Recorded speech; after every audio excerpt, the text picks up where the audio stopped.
anyway, and another 3 and out for Theodore. Here, and they'll be forced to punt again.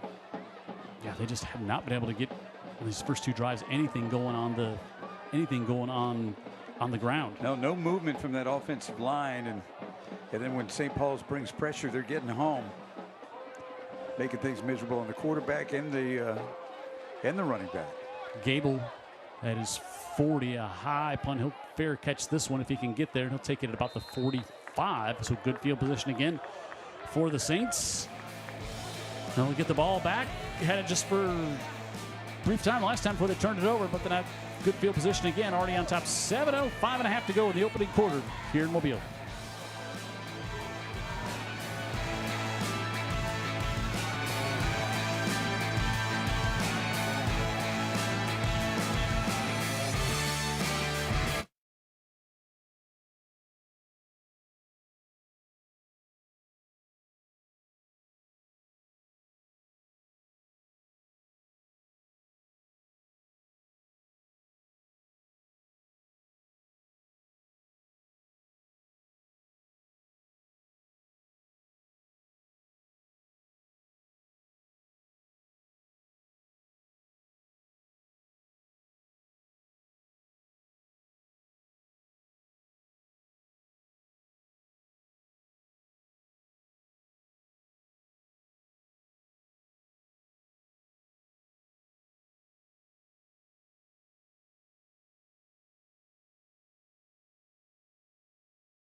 Assistant coaches with their video.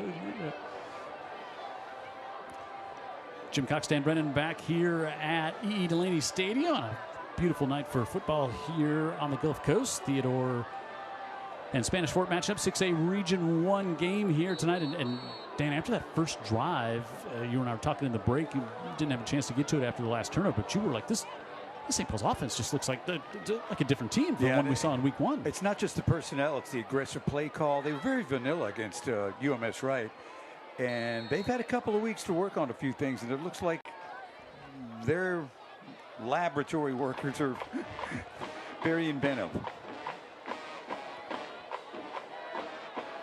Frazier in the backfield behind Johnson, and they'll give it to him.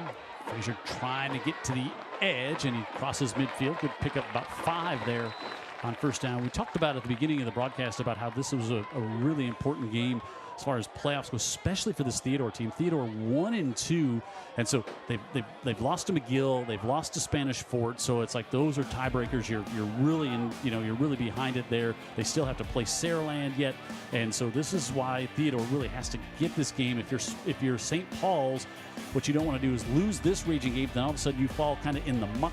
That's right. With everybody else. In the middle, so that's right. You can get this one up here and keep yourself there and keep battling week after week. Frazier keeps the legs going on the right side and bounces it out to the boundary. He's going to have the first down before he was wrestled down there by Zy Smith. Smith, their second leading tackler, but that's going to be another Roof Doctor's first down. Here's how he's keeping his legs moving. Look, no one's touching him till he's 5 yards downfield, Jim. He's picking his way. He's doing a nice job of that. But the fact is, Theodore's just getting pushed back. Really wasn't expecting to see this. As much difficulty as St. Paul's had moving the ball against UMS Wright, and the only other time we saw them. Yeah, they scored a field goal in regulation. That was it, and then got a touchdown in overtime. Last second of regulation. Yep. Obviously, Will Abrams, the sophomore, come back there, and another one of those defensive players that we see moving in on the offensive side. And we just have, when you have great athletes, most coaches want to put them on the defensive side. That's kind of what a lot of guys do. But then now, like, okay, well, we can get them some touches over here. Yeah, and so that you can see that's the strategy here. They're not using everybody all the time, but they're spotting guys, really good players, giving them an opportunity to be in these offensive formations, and they're contributing in a number of ways. 2nd and 6 from the 39. Again to Abrams. Abrams this time, no penetration on the left side. Bring up 3rd down here for the Saints again. That was Zy Smith in to make the tackle for the Bobcats. Yeah, I'll tell you what, these Bobcats, they're two linebackers they really like a lot. Brian Ward, number 8. Zy Smith, number 5. Probably the two best players on this defense, and they do make a lot of plays. They need a little bit of push and a little protection from that defensive line, though, as well. 3rd and 5 from the 37. Gable and Johnston will split up to the top of the screen. Hensley split out wide to the bottom near the St. Paul sidelines.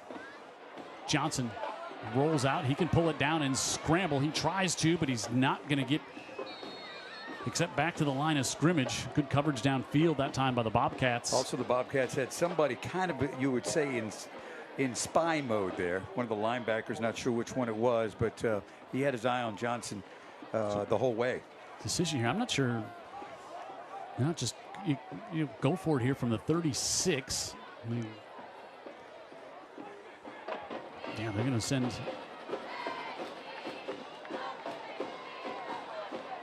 They're going to send Tank Jones out there. They're going to put him in the slot. It's per you would expect. Where else would you play him, right? Now they'll move him to the tight end and go 2 backs. And play clock was getting close to winding down, and St. Paul's maybe a little indecisive on what they want to do there. Decide if they're going to punt or go ahead and go for it on 4th and 4. And now they'll take a timeout here with minute 53 to go here tonight. Big one, 7A tonight. Baker and Daphne. Nobody undefeated in 7A Region 1 down here tonight. And you got Brian and Davidson, Mary G and Foley, and Fairhope and Robertsdale here this evening in 7A. 6A, the game we have here. You got Murphy and Spanish Fort, Gulf Shores and Blunt, Saraland and McGill. 5A, Williamson and Rain, Liger and Citronelle, and Alberta and Faith. With KJ Lacey not suiting up tonight for Saraland. We'll talk more about that. Marion and WS Neal. St. Michael undefeated on the year, taking on Escambia County. Mobile Christian and Jackson. Orange Beach and Satsuma rounding out our 4A games here tonight. Hillcrest T.R. Miller, Bayside and Flomaton. Cottage Hill Christian Academy and Excel. Region games, I'm better at knowing where these places are geographically. It's when we get out of the regions. Central and Washington County, St. Luke's and Bayshore Christian, and Blackshear and Clark County. So here we go, 4th and 4. Direct snap to Johnston. Tate Johnston keeps it on the ground. He keeps it. He bowls inside the 30 all the way up to the 27. He'll get 9, and that's good for another Roof Doctors first down for the Saints. They convert on 4th and 4. Yeah, a lot of these plays were the same ones that ran against UMS, right? They just didn't have the same kind of success. Johnson was often bottled up there, but he makes a great cut. He's a really good athlete. Look at the 2 cuts he makes. It does help when you got Jones out there as your end of the line blocking tight end. And now they'll keep him in, and they'll put him right back out up to the top of the screen. And they'll keep Tate Johnston at quarterback. Gives it off to Frazier. Tried to bounce up the left side. He's going to be hit for a loss back. Loss of 1. Watson, linebackers there. We got a flag right in the middle of that pile. It's going to be a hold against the Saints. I don't back them up. How many times you watch it? You watch Friday, Saturday, Sunday. Doesn't matter. Like holding call just ends up derailing a drive. Yep, it can, and so that's going to turn it into a 1st and 20, I guess. And you know, the fact is, it's still only 7-0. They've only got a 7-point lead. Now they've dominated in time of possession and in yards gained, but Theodore is keeping them out of the end zone after that initial touchdown. Yep, got the turnover, but Theodore's not done anything on offense yet. No. Now back to Kenny Johnson, rolls out. He's going to get dropped for a sack back to the 44-yard line. Ricky Strong, the sophomore linebacker, comes in, and that's going to be a loss of 7. And it's going to be 2nd and 27. Maybe more, maybe 2nd and maybe even 29. We'll see. They're going to have to snap one more, but good job out by the sophomore linebacker to come in and get the stop. They will have to snap one more. Play clock, 5-second difference between that and the game clock. You look at something here, Jimmy, you could get a screen, maybe a draw play. There's really nothing that's ideal for 2nd and 29. Johnson dropped the football, and now it's going to be 2nd and even more as Smith comes in, and he'll get his 5th sack of the season, and that will bring the quarter to a close. And it's going to be about 3rd and Theodore coming up for the Saints when we start the 2nd quarter, but look like Saints were going to run away with this one maybe early, but then interception turned it over, but this one got him going early. Tank Jones the touchdown, and the Saints on top 7-0. 3rd and forever coming up to start the 2nd quarter here on Friday Night Rivals.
Ready to start quarter number 2 here at St. Paul's. Jim Cox, Dan Brennan. We got folks checking in, watching all over tonight. We got Robert Cook and Frank Lott. They are up in Troy, Alabama. I know where that one's at. Watching the game tonight, as they're going to go watch Troy's game tomorrow, but they're watching the game tonight up in Troy. Joe Lott, of course. Going to watch Joe Lott play tomorrow night. So former excellent quarterback, but basically a defensive back at UMS Wright. Just big, athlete. speedy athlete. Yeah, he's an athlete. And he's I believe getting some snaps up there on special teams at Troy. And Robert Cook, St. Paul's graduate. So 3rd and 30 now here for the Saints. Johnson floats it out, gets it to Frazier out of the backfield, and Frazier will get to the 40. And about 9. Yeah. So 4th and 21. So that'll bring up the punt team for the Saints. Holding penalty on 1st down. That was it. You called it. Yep. Started sending things back, and all of a sudden, now if you're Theodore, after probably a little rattled to start the game, and all of a sudden it's like, okay, now you've settled into it, and it's like now it's got a chance to get the ball back here and get something going. Yeah, well, to get something going, you got to lead on that offensive line. You can't be behind the sticks, and you've got to be able to run the football. That's what they do. Ginsburg, super high punt, trying to get this one to check up, and it will inside the 10. Going to be at about the 6. Great punt from Ginsburg. What a weapon he is, whether it's kicking field goals or that high hanging punt. And they're going to put it, looks like about the 7. What a great punt from Ginsburg. He was kicking 8th grade. He was out there banging him with a big leg. Yeah, as an 8th grader. Played under Steve Matz. Yep. Now the Theodore coach. And so now they flip the field. And Theodore, who's not been able to run the ball at all here tonight to open this one up. They've gone 4 and out, or 3 and out, 3 and out. And we'll see if they can bring in Deion Morris, the sophomore back there at quarterback. They're going to go under center as well, and Morris gets welcomed to the game there by Will Abrams. I guess these linebackers had a great game against UMS Wright too, but boy, they are playing lights out tonight. Yeah, this defensive front, they can match up against Theodore, and the sophomore who's rushed for 220 on the year. Got maybe one on that one. Yeah, that was Dotson, defensive tackle right in the middle. He's played well tonight. Overton under center, and they'll split the backs in behind, and right back they go off to Morris. You can see why they like the young man as he's across the 15 out to about the 17. Going to bring third down here for the Bobcats.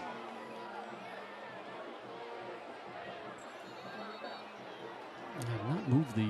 They haven't moved the chain yet. Or have the, I'm sorry, the down marker. Yeah, is there a flag maybe we don't see on the far side? Usually that's a...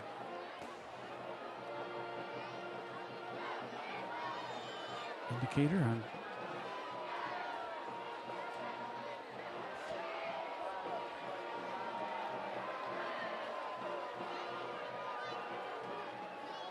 Oh, now they got it. So yeah, third and a long one coming up. This is Theodore close. needs, This is close. They've been to a first down, I believe. And they bring J.J. Bush in the backfield. Give it off to him, and Bush is met in the backfield again by Will Abrams. And they do not convert on 3rd and 1. And Abrams, the sophomore, comes up with another stop. Oh, it just came on the right side, virtually unblocked, and he loses a couple, so it'll bring up the punt team again. Three and outs here for the Bobcats. You had penetration from the defensive line, and that left the linebackers wide open because the Theodore offensive line is actually blocking backwards nearly, beaten quickly off the ball.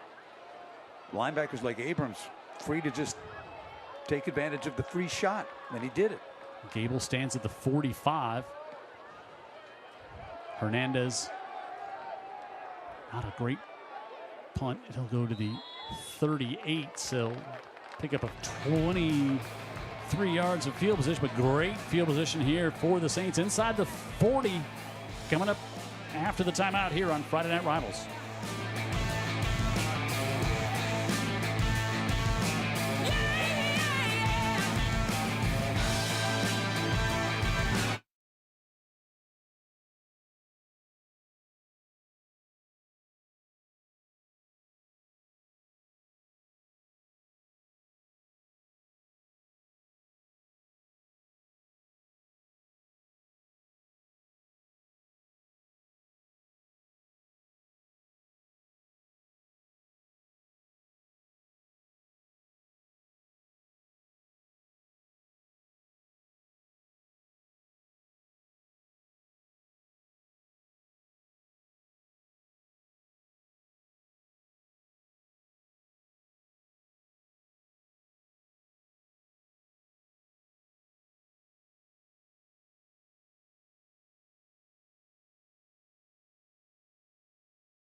Friday Night Rivals here at St. Paul's, hosting Theodore, brought to you in part by Dean Waite Injury Lawyers.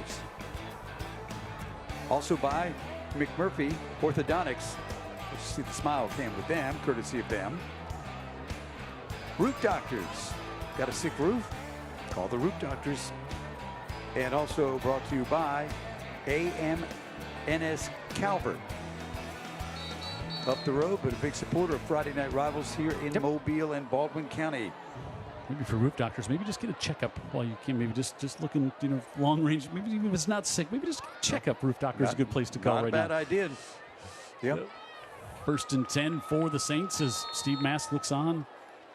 Just one of our all-time favorites. Just a wonderful guy. So has been gracious to us since the moment we met him. Big supporter of high school football on TV here. Yeah, he was an assistant under Jimmy Perry, and that's how he came down here to St. Paul's, and he won 4 titles as the head coach. Tate Johnston takes it up to the 32, gain a 6 on 1st down from Kenny Johnson there. Brian Ward with the tackle. Quick as a minute, isn't he? Yep. Tate Johnston from the Spanish Ford Johnston family.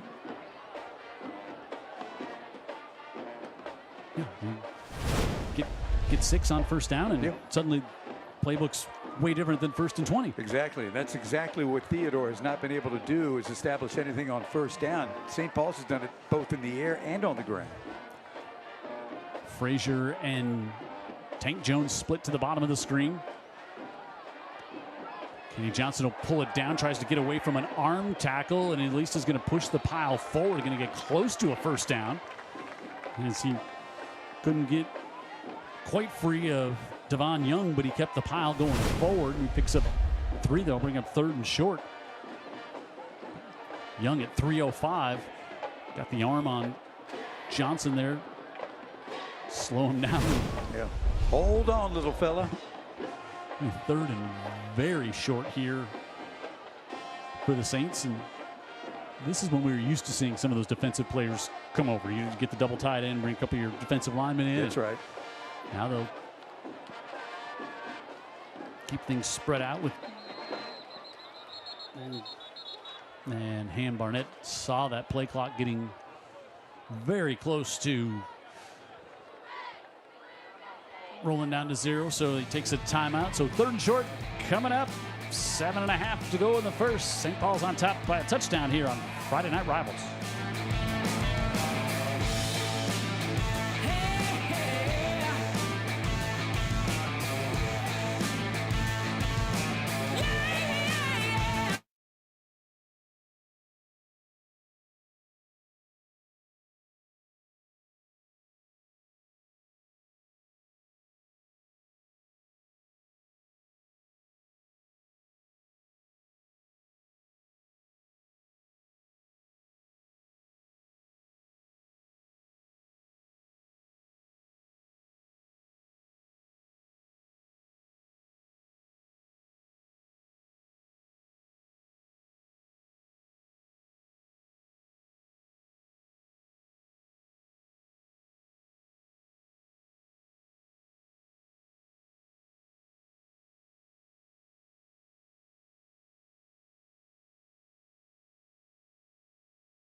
I don't know if I always see this many smiles on the road crews, when we see, in that garb. Yeah. I don't know if we always see the McMurphy orthodontic smile cam when they're fixing potholes on Old Shell. Yeah, they're generally a grumpy bunch. But if you're replicating a construction crew, they're all smiles here at St. Paul's, obviously the theme of the night. So 3rd and less than a yard here for the Saints.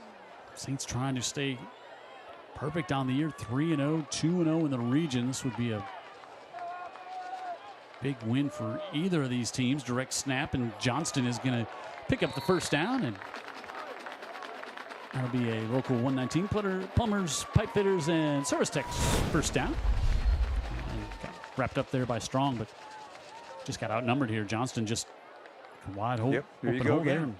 And again, they're not behind the sticks. They got a 3rd and very, very short. Yep. And Theodore would pay top dollar for one of those tonight. Yeah, Theodore's gone 3 and out 3 times, and a great punt by Ginsburg pinned him deep, flipped the field, and here come the Saints again. 5 minutes into the second. Abrams down to about the 25. Abrams, a sophomore, really talented linebacker. He's going to be one of the leaders on that defense for the next few years to come. It doesn't feel like he already is. Yeah, you got him playing next to Tank Jones, 2 sophomores that are just, they get Jones the junior and Abrams the sophomore there, and talented in that linebacking crew for the Saints. Johnston with Frazier and Abrams flanking him. This time it's given off to Abrams. Good penetration there to come in and stop that one. Gabe Watson, speaking of good linebackers, that one from the Bobcats to make the stop. First 2 plays didn't gain him much there, so 3rd and 9 for the Saints, and job there by Watson to shed the block. And you think 2 down territory, but you got a kicker in Ginsburg who's got a great leg and is really a weapon for the Saints team. Yeah, we watched him in warm-ups, and he was booming them. Johnston on the right side, and Tries to bounce it outside and stays on his feet. He does. Tate Johnston is going to pick up the first down when it looked like he had nowhere to go. The jump cut around the nose guard, Christian Gill there. The ball came loose at the end of the play. But they're going to say he was down. Boy, it looked like he had nowhere to go. Yeah, he's so quick in small spaces, Jim. So he just follows the blocking, and there's nothing there, but he finds something anyway because of his quick jump cuts. He finds yards where there were no yards.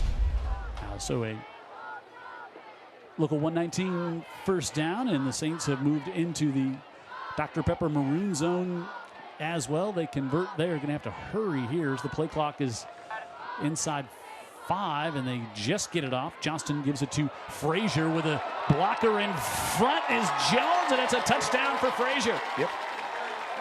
4th touchdown of the year. This one an A&S Calvert touchdown for Anthony Frazier. Had just got in space to the near boundary and had Jones out there leading the way, and it's an easy touchdown for the junior. Yeah, to see Tank Jones accelerate, that might be fine. Might have been, yeah. Abrams there. Abrams accelerated when he saw the intended guy wanted to block, and he sealed it off, and in goes Frazier. A&S Calvert. Innovations in steel, strengthened by people now hiring at A&SCalvertJobs.com. That touchdown and the PAT, perfect by Ginsburg, and the Saints take advantage of the great field position this time. Abrams leading the way for Frazier. A sophomore and a junior team up, and it's a touchdown for the Saints. They lead it 14-0, inside 5 to go here in the second.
Friday Night Rivals live from St. Paul's as they have a 14-0 lead on Theodore. Now brought to you in part by Local 119 Plumbers, Pipe Fitters, and Service Techs.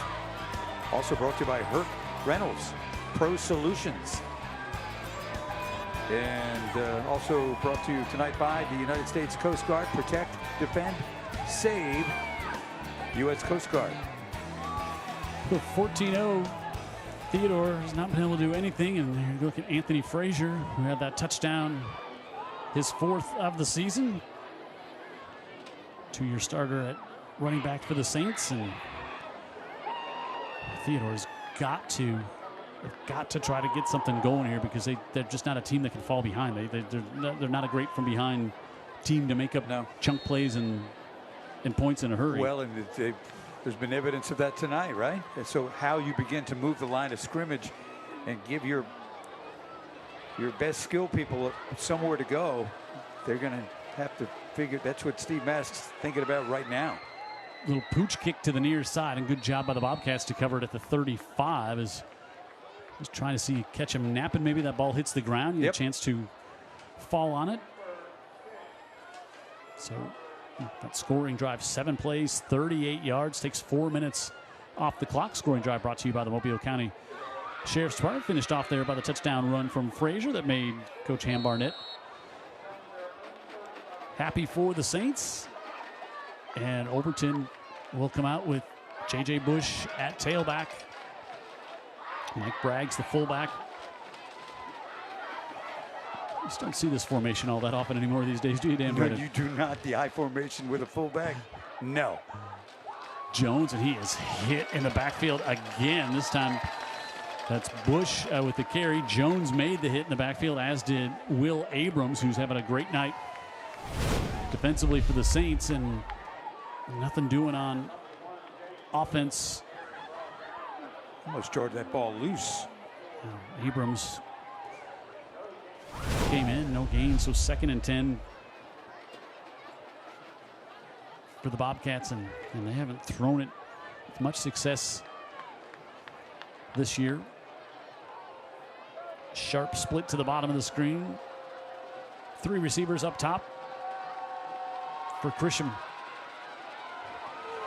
Christian Overton rolls out, going to pull it down and slides as he was being chased there by Oliver Cross. And he got just past the 30, maybe the 32. So now you're going to have 3rd and about 13 coming up.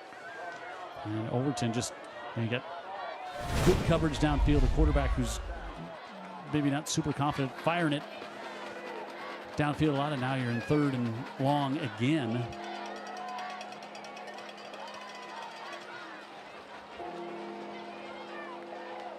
Theodore has 0 first downs on the night, Jim. Yeah, they went 3 and out 3 times, and now they're knocking on that door again here at 3rd and 13. Overton, a little play fake. Now he's going to roll it out. Wants to set up a screen. Now goes back to the far side and gets it off to Bush, and J.J. Bush is going to have the first down for Theodore all the way up to the 41. We'll pick up 27. Boy, do the Bobcats need that. Yeah, but not exactly sure why nobody was there. It was simply a, screen. I guess you did have the misdirection there. Gets it out to Bush, and this guy's got really good speed and good ability. He just runs away right there. Gets the first down, makes a man miss. Yeah, Bush is a good player. He just needs the ball, and he needs a block or 2. And he's big, 6'3", 202. Halftime show, IBEW Local 505 coming up at the halftime. Brendan on the field to talk to administrators from both schools here. So now if you're thinking you're Theodore, all right, man, we get a chance to score here. We get the ball back to start the 3rd quarter. That's true. Pitch to Bush. And Bush up to about the 39-yard line. Theodore with all 3 of their timeouts. So we close down to near 2 minutes to go. It's funny when you were talking about Peyton Manning on the Manning cast screaming on Monday nights whenever the defense calls a timeout. Especially in the second half. He's just like, those are not yours to use. Those are not yours to use. Those are only for the offense. I thought about that. That's funny. Being very possessive of a timeout. Gets so salty when the defense takes a timeout. 2nd and 7. And Bush out of the shotgun. You won't see him go under center. Bush with pressure quickly just fires it off. He's able to get it complete right at the sticks. A little jump pass, and he's able to get that one off to Jamarius Morris, his 6th catch of the year. And he's going to be maybe a half a yard short, but what an athletic play.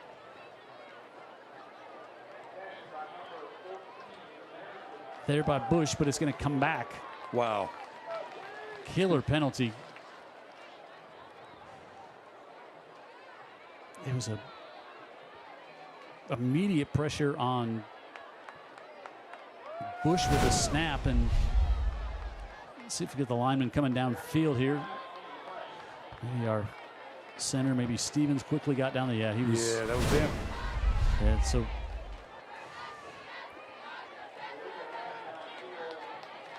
so now you're back to behind the sticks. That one really costly. To 2nd and 11. Back to Overton. 2nd and long. Sidelines, and that one short and incomplete as he was looking for Vassar, and just skipped it to him and stops the clock. St. Paul's has 1 timeout left, and 3rd and 11 here with penalty. You're going to be 3rd and less than a yard. Yep.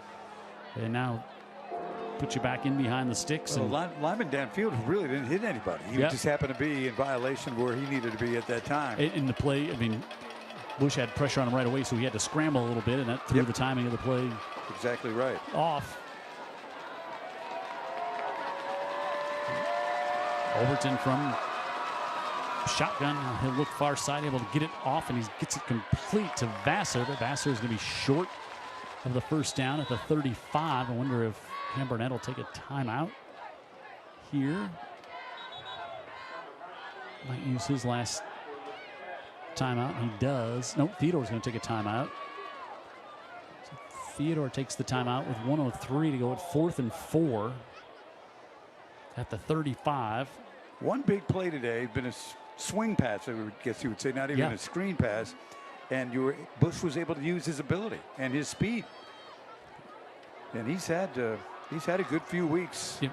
And he's one of those guys that if you miss the tackle on him, he's going to run away from a lot of folks. And this is what what they needed to do tonight is break a tackle and make somebody miss. But when they've been at the line of scrimmage, there's been such a scrum of St. Paul's players beating their blocks. There's been no chance. Yep. So 4th and 4. Out of the timeout, and we'll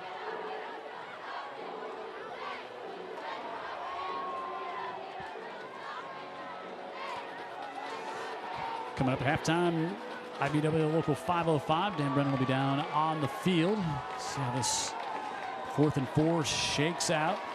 Overton, quarterback. He's got J.J. Bush with him. 3 receivers to the bottom of the screen. You got to think they want to get it in Bush's hands somehow here on this 4th down play. Got to get it to the edge. Fires it out there, and he's able to get it off complete. He's got the first down, and the junior Vasher converts for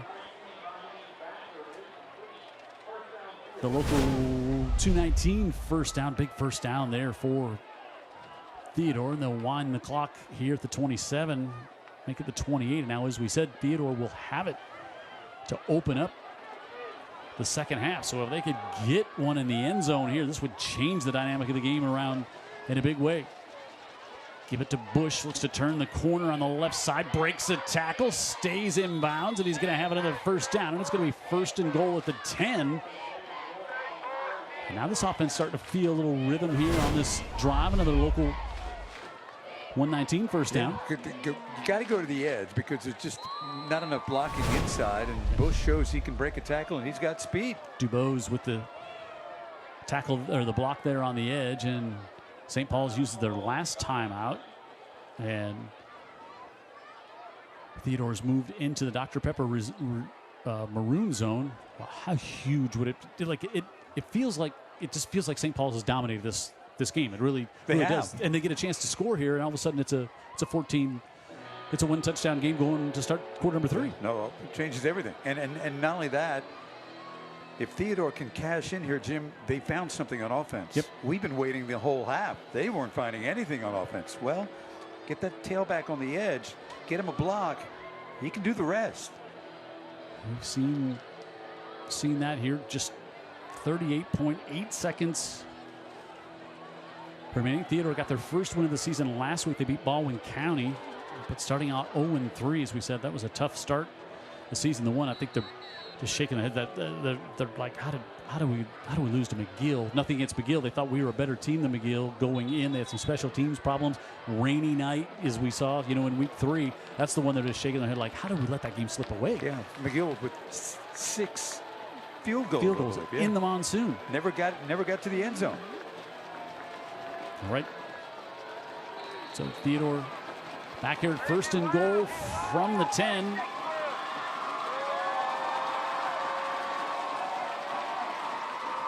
Overton keeps it himself. He pulls it down, tries to turn the corner. Wisely gets out of bounds and gets to about the 7.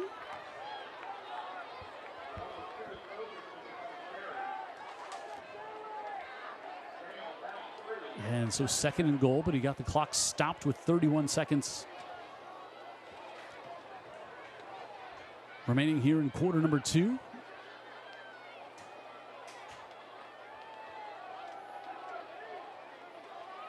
Coach Mass sends the play in from the far sideline here at E.E. Delaney Stadium. And 2nd and goal from the 7. Bush again in the backfield. They'll hand it to him. Bush plows ahead, pushes down to about the 5, and Theodore, you would guess, will take the timeout here. 3rd and goal coming up. Moving to about the 4-yard line, and you would certainly guess this is 2-down territory for the.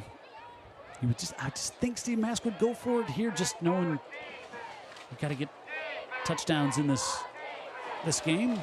Friday Night Rivals brought to you by Dr. Pepper. I have the championship belt to present after the game here tonight. Also brought to you by the Mobile County Sheriff's Department and Sheriff Paul Birch. Also want to thank our great friends at Greer's for once again being a sponsor of Friday Night Rivals, as well as longtime partners IBEW 505 here on Friday Night Rivals.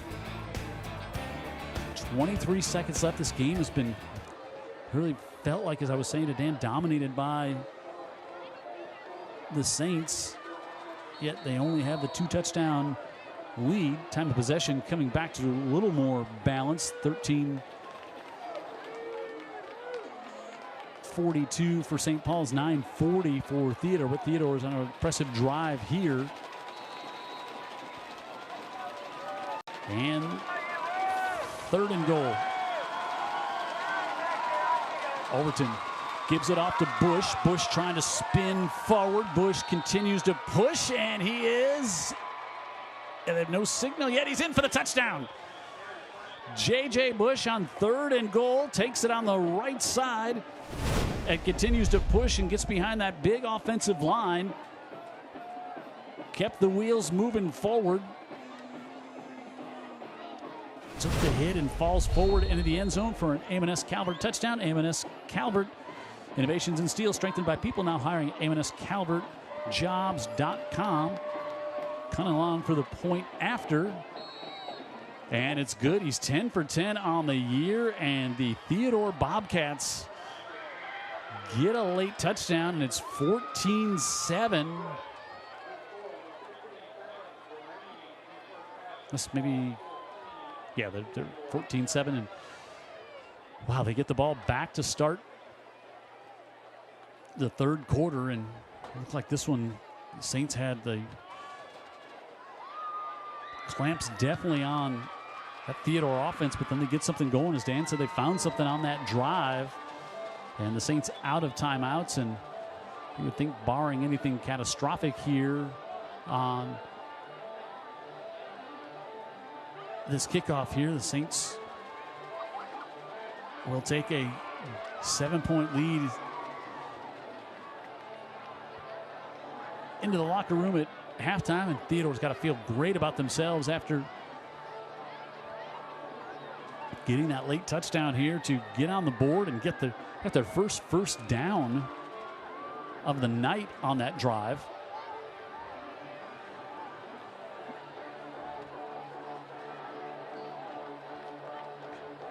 And we'll wait to get this one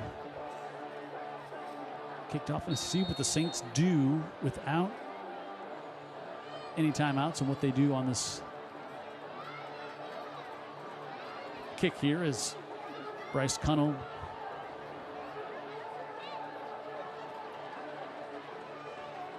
finally ready to kick it off for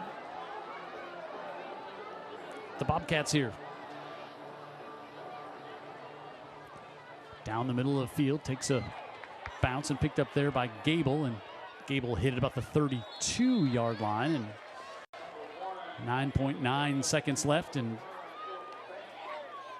we'll see what Ham Barnett chooses to do here. Again, out of timeouts, and just 9.9 seconds left. J.J. Bush there got the Bobcats into the end zone. Scoring drive took 11 plays, went 65 yards, 4.5 minutes.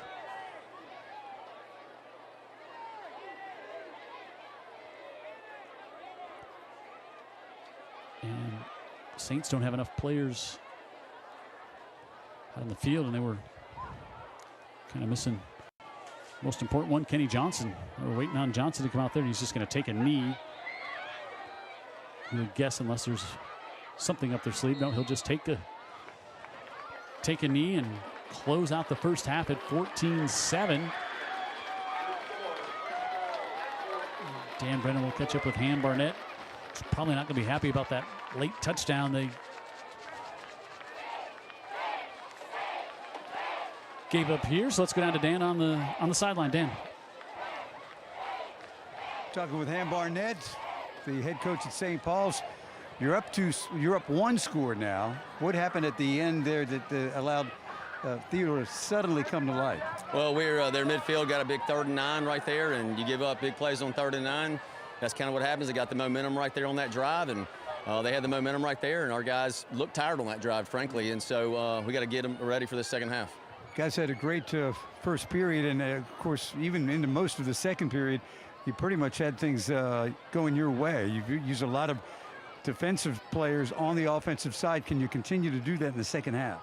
Well, that's why we do our summer conditioning and do all the things that we do, and that's why we run every Monday. So, I mean, I think our kids are conditioned for it, and we're going to see in this second half what they're going to do. Best of luck. Thanks. Okay.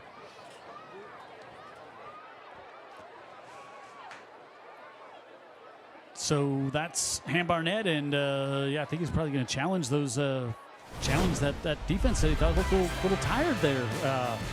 But J.J. Bush brings the Bobcat offense to life on that last drive, and was able to get in to the end zone and get Theodore on the board. Saints lead at 14-7. Halftime show coming up next here from E. Delaney Stadium on Friday Night Rivals.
This is the IBEW Local 505 Halftime Show.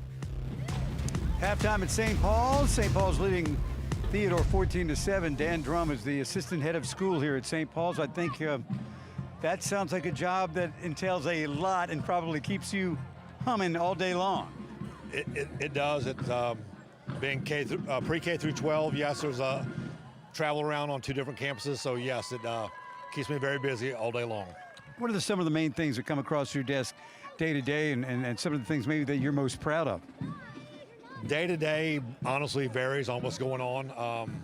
I think the thing I'm most proud of is being involved in everything that happens on our campus, all the way down from the lower school pre-K, all the way through our seniors.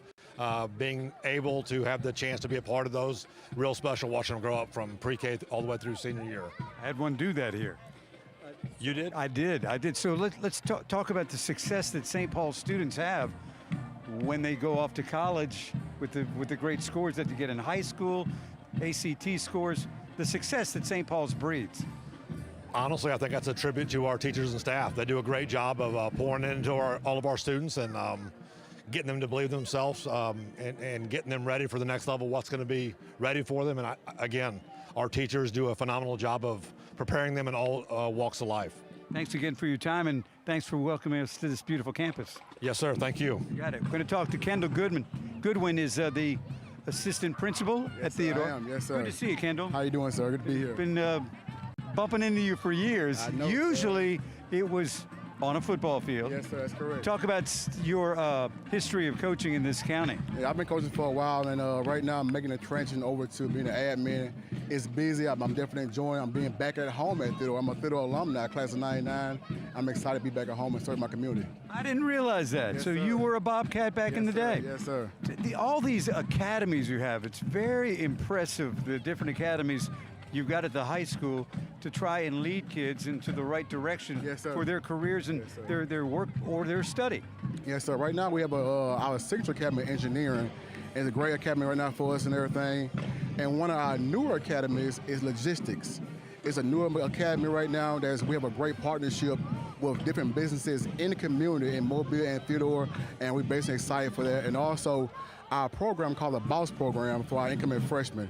It's a great program to get those kids prepared for dual enrollment, and make sure right now we have a great partnership with Bishop and the South right now, Start South for our dual enrollment classes right now at Theodore High School. That's a great opportunity for these kids to get kind of like earn college credits. Get ahead of the game. Yes, sir. Basically right now you can come in and earn free college credits by being dual enrollment. We want to continue to push that, and it's a great program for our students. Also, you can make those connections early on with people who are business people in the community. Yes, sir. Never bad to know them. Yes, sir. We got a lot of great things going at Theodore High School. Come on out and visit us and be a part of Bobcat Nation. Let's come out and see what we got going. A lot of great things. I know you're in administration now. You'll always be coach to me. So, yes, sir. Coach, thanks for spending time with us on the sideline. Thank you very much and everything. Thank you very much, too. I really appreciate it. Come down and see you there sometime. Yes, sir. Thank you now. Halftime, 14-7. You've got the Saints in the lead, but not that 14-0 lead they had earlier, as Theodore cashed one in right before the half. Again, St. Paul's 14 and Theodore 7. Look for an exciting second half. The following segment is sponsored by Dr. Pepper.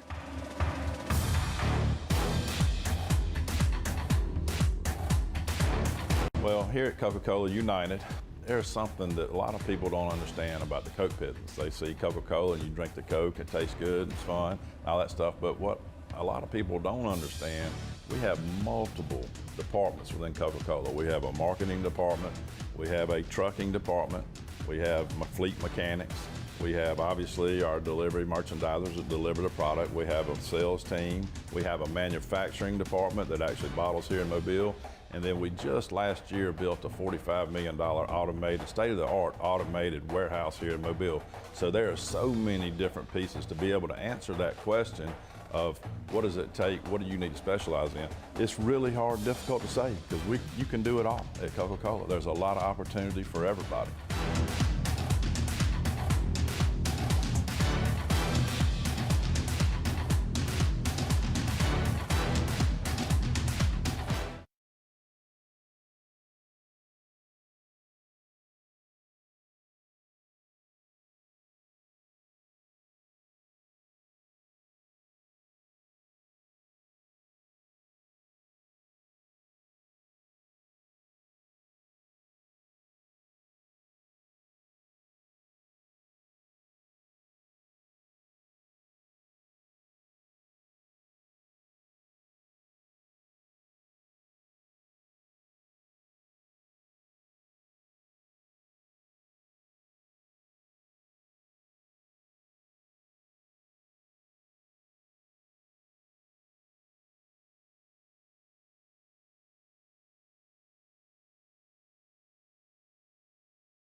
Local 505 halftime show here on Friday Night Rivals. Jim Cox and Dan Brennan. You see the score 14-7 here. 6A Region 1 matchup. St. Paul's on top 14-7.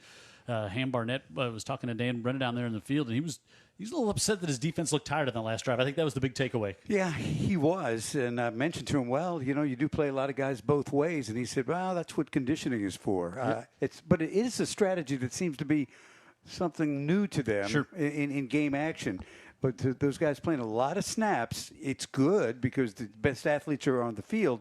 But is it going to kind of win the team a little bit? Win, W-I-N-D.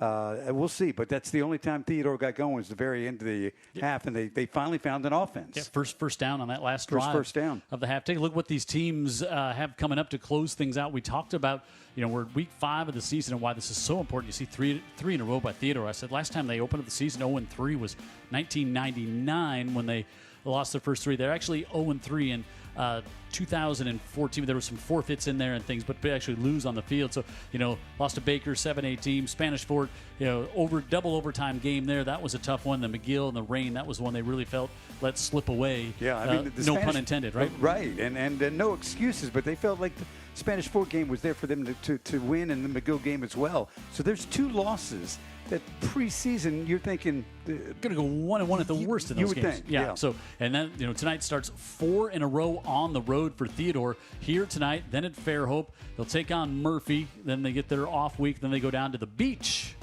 We'll be there with them. Yeah, no day at the beach though when you're playing Gulf Shores. Yeah. They were a 28-10 winner last week at McGill. Bobcats and Dolphins in a National Geographic matchup you don't see a lot. No. And then Saraland and Blunt to close things out on the 6A side of the region play for the Theodore Bobcats. St. Paul's kind of an odd early season week off in week 3. They won their non-region game against UMS, then Baldwin County, and Murphy last week. They got Theodore, Faith Academy, who's struggling this year. Then they go to Gulf Shores, up to Saraland, McGill, Blunt, and Spanish Fort. So we're going to have St. Paul's also down at Gulf Shores here on UTV 44. Then we'll be back here to close out the. Then we'll be in Spanish Fort to close out the season between those two teams. Yeah, you think those were they're going to be the key games going down the stretch for this team. The McGill game also could be problematic for them. No question. But I got to tell you, this St. Paul's team looks like a different bunch, at least most of that first half, maybe not the entire first half. But offensively, they had a lot of answers. They were able to move the ball in a variety of ways. And defensively, they had their way until the very end. Yep, that turnover hurt them on the second possession as well. So halftime 14-7 here. Halftime, we always able to shine a spotlight on our Scholar Athletes of the Week. And Mr. Dean Waite, why don't you tell us who those are this week here on Friday Night Rivals? Hello, I'm Dean Waite of Dean Waite Injury Lawyers, and we're proud to be the sponsor of the Friday Night Rivals Scholar Athlete of the Week. This week's Scholar Athlete is Grace Greer of St. Paul's High School. On the field, she's a part of St. Paul's varsity basketball and soccer teams. In the classroom, Grace holds a weighted GPA of 4.3 and an unweighted GPA of 4.0. She has 55-plus hours of community service and is a member of the Art Club and the National Honor Society. Congratulations, Grace Greer. The Friday Night Rivals Scholar Athlete is sponsored by Dean Waite Injury Lawyers. The best Thursday Night Lights and Friday Night Rivals highlights from across the country. Here comes the pressure. Gonna go deep into the end zone. It's a flip and it's wow! Caught. What a great catch from Shane Bauer, the 6'2 senior. 14-point lead for the visitors. They hand off again to Porsche. Porsche turns on the corner. He's got it to the 20, shakes and bakes, slides away from 2-3 tacklers, gets a couple of blockers in front of him at the 10, the 5, touchdown. Here comes pressure, hit as he was about to throw the football. The ball is free. Gurley on the hit and taking it back to the house. Gonna try to go. Does he have some room? Wow. This time he hit, loses his helmet, and just like that gets stopped. Game clock. Gustin looking to the end zone. He's got a man. It's Haymaker. And he pulls down the catch for a Viking touchdown. Yeah. Jack Haymaker. That's a Viking touchdown presented by Donato's. Great job, Haymaker. Throwing towards the end zone. It will be picked off. And the Rams win it in overtime. Intercepted by Turner. DeMarco has a man wide open on the near side. He goes over the middle. Caught touchdown! Touchdown! Touchdown! McQuaid!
So our halftime score here as we get ready to wrap up the local 5:05 halftime show. St. Paul's on top by a score of 14-0. And just after that first drive, it went 92 yards. Danny really thought as they capped it off with this touchdown pass here when they go up to the big fella, Anthony Jones here from 28 yards. It just felt like this offense going to get stopped here tonight. Yeah, and it has been. 92 yards on that. Now they finally...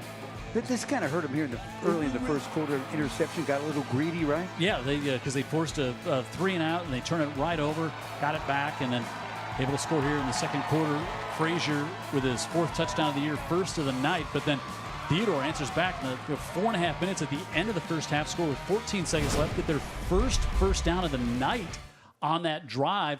And like you said, they needed that drive. They needed to get into the end zone. They needed both. Got a 4th and 4 conversion. Got into the end zone, cut the lead in half an hour. It's 14-7, and they'll get the ball back to start the third quarter. But tip your hat to the Theodore coaching staff and kids are keeping their composure when it got to be 14-0 because it felt early on like this one could get out of hand. It really did, and not at all what we would have expected. That time of possession, as it turns out now, not nearly as lopsided as it was earlier on. And this is After that opening drive, they got 61 yards of offense. Yes, because exactly. They had 92 on the opening drive. Exactly. And again, two great things happened for Theodore at the end. They found something on offense, and it was, for the most part, getting that running back on the Bush on the edge. But he scored the touchdown with a trap block right over the middle. But also, they got the 7 points. They just didn't threaten. They have trimmed this lead and now get the ball. Steve Mask, second year here, and at Theodore, and of course had just the great run here as the assistant coach and then the head coach here for 10 years. Hall of Famer, 2021 Alabama High School football Hall of Famer, and Coach Mask has, had coaching stops Bradshaw, Buckhorn, Colbert County. I would probably go 0 for 3 on those geography. Give me a pin and a map. North Alabama, I know that. St. Paul's, Pell City. Went up to Pell City for 1 year. Couldn't wait to get back down here at the coast. Opening comes up at Theodore. They wisely hire him as head coach after Eric Collier retired, and Coach Mask goes there. He's got to have special feelings when he comes back into the stadium. So many great Friday nights here, right? Well, shared with us. Yeah. We did a lot of the games here. He won a lot of big games here, and on his way to those state titles. And even in the seasons where they didn't ultimately win a state title, he had great seasons here. Ham Barnett, look, he worked with Steve Mask. They know each other very well down in Theodore. They both, Ham was down there before Steve Mask was down there, and Ham ended up with the job up here eventually at St. Paul's, but they know each other awfully well too. Well, Ham Barnett, third year here, and like we were saying, he really likes it here, and he likes the fact now it takes you come back to a program or into a program. It takes a while for it to kind of become yours. And he was an assistant coach here, and now he's had some of these kids playing with him, and he's kind of got the feeling that, okay, these are my kids, this is my system. We got everything in place here at Theodore, I should say at St. Paul's now. There's no doubt that's where they are. I visit the office. I see Ham a lot in this area of town, and just visiting the office, you get the feel that the kids respect him, but they really like him too, and I think the feeling is mutual. Just a good natural leader with a good eye for not just football talent, but assistant coach talent as well. Special teams, we said, going to play a big part in this one here tonight, and Drew Ginsburg is a weapon for the Saints, and you wouldn't just like the way that first half ended. You could see something here where St. Paul's maybe tries to come out, steal a possession, just throwing it out there. Let's see. They tried that little pooch kick after their second touchdown. It was covered well by the Bobcats. They do the same thing here, and quick fair catch called for at the 35-yard line, and Theodore will bring the offense. Remember, Jim, it was facts are that that final drive yielded Theodore their first down of the half. Yep. And then eventually the touchdown. And great momentum to come into the halftime break with, and now they'll come back out, and Overton at quarterback here. And again, they've done it on the ground, but he did complete a couple of nice passes on that drive. He did. A little confidence boost. He also had one that was called back for lineman downfield. Yep, had a 3rd down and 9 that was a big conversion that was certainly still stuck in the craw of Ham Barnett. When you talked to him, he did not like they gave that one up. And Bush will get one there before Noah Abrams comes in to make the stop for the Saints. And 2nd and about 8 here. This defensive line, too, Jim, has really won a lot of battles up front against this big Theodore offensive line, including the young man going to the University of Alabama, Micah DuBose. Fake it to Bush, looking to go down the near sidelines. This one hung up in the air and almost intercepted, as that one was kind of hanging there for a second, and nearly getting his hands on it was Percy Manders, who usually plays wide receiver, and they moved him back in the secondary there. I believe maybe it was Wiggum back there. Yeah, Wiggum made the break on the ball and tried to high point it. Mistimed it a little bit, but did break it up. And Wiggins has an interception on the season, but now 3rd and 8 coming up. He had a step on Wiggum. Can use just a little more air under that one. Fake to Bush. Overton rolls out, pressure coming, fires back, and he's going to get that one complete up to the 47-yard line, and he's going to pick up 10, and he's going to have the first down. A Roof Doctor's first down, best throw maybe of the night for Overton. Yeah, and very simple pattern. He's got one guy he's worried about, intermediate. He's at the sticks. It's a first down if he gets it to him, and he does. We've seen him short arm a few of those balls here tonight and not leave his receiver with a chance to do much, but the sophomore Dion Morris there comes up with a reception, and now Theodore up to the 48-yard line, so give him 11 on that one. And Overton back. So to go back to Bush. Yep, they did, and Bush on the left side. He's going to plow ahead. He's going to pick up 8. They like going to that left side. Yeah, they're collapsing it down and giving Bush a chance to get to the outside, and when you can see when he does do that, yeah, everybody held their block that time. Jim, imagine that. You can run the ball now. And that's probably what Steve's been telling his team. Gain of 9 on first down after that third down conversion. And you just kind of feel confidence growing on the offensive side of the ball for these Theodore Bobcats, too. Seeing evidence of it.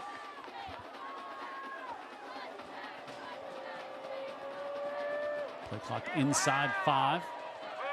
Overton looks, fires, able to get that one complete in a crowd up to the 25. He'll pick up 18, is able to find Rasheem Vassar for another Roof Doctor's first down. And wow, good throw here by Overton. Yeah, kind of a congested area, wasn't it, Jim? Yeah. He puts it on the money. That's not what we saw in the most of the first half. Overton, an effective quarterback now suddenly. Also having some time to throw it. Yep. Back to Bush on the left side. Bush will bang ahead and he'll get a handful on first down. Yeah, staying ahead of the sticks. This is not what we saw in the first half. They've kind of flipped the script on St. Paul's. Yeah. St. Paul's defense was out there for the last almost 5 minutes of the second quarter. Yep. Now out here for the first 3 to open things up in quarter number 3. With 2nd and 5 at the 20 into the Dr. Pepper maroon zone. Here come the Bobcats from Theodore out of the shotgun with Overton and Bush just off to his left side. Overton looks quick out, able to get that one off, and he's going to have another completion. Be right near the sticks as he goes back to the junior Vassar. Vassar has the first. I'm going to be marking about a yard short, I think, here. Well, that last drive of the first half did this team a lot of good, huh? Vassar came back there, was going forward, came back to the ball, and then got stopped, but certainly 2-down territory here for the Bobcats. On 3rd and 1, they give it to Bush, and Bush, I think his forward progress is going to get him the first down inside the 15, down to about the 13-yard line. It's a Roof Doctor's first down here for the Bobcats. I was excited to see Bush tonight, weren't you? Yeah, big. You don't see a lot of 6'3" running backs. No, 6'3", over 200 pounds. He's had some big games lately. Now that he's on the offensive side of the ball, he's beginning to have a bigger game here than we saw in the first period.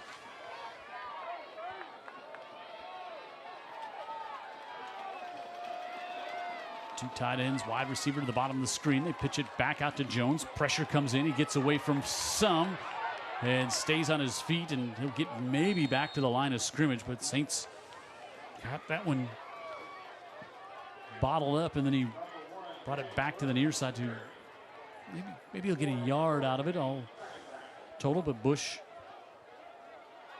You know what that looked like, Jim? It looked like the very first play of the game. Yep, you're right. And penetration came in, and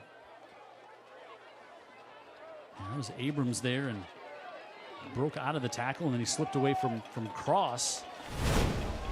Then finally got finished off there on at the 13th, so 2nd and 9. Now looking to pass to the near side, and that one broken up around the 10 as it went off the hands there, as well as Rashawn Sharp was there. Now you're 3rd and 9. And St. Saints defense tightening up a little bit here on that one as Abrams able to break that one up, as we said, 2-down territory.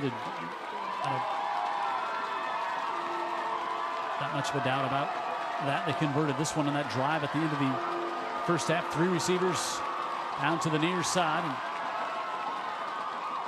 looking to the far side, pressure coming, and they're going to drop him back at the 22. They bring a blitz on, and now Cross comes from the outside and wraps him up and going to drive him all the way back to the 20.